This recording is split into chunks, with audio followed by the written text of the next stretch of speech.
Hello guys, welcome to show. फिर से आ गया आप लोगों के सामने एक नई वीडियो लेकर। जिस वीडियो में सिर्फ आपको सवाल के जवाब देना है।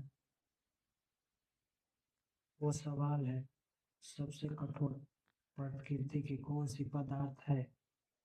ए तांबा, बी सोना, सी चांदी, डी एल्युमिनियम।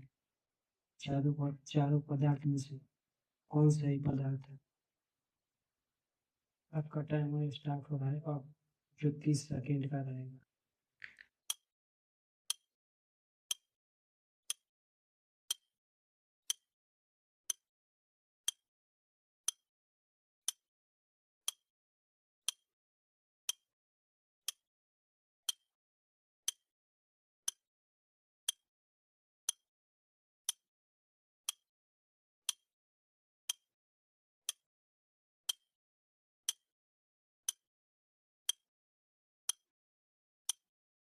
कमेंट में जरूर बताएं।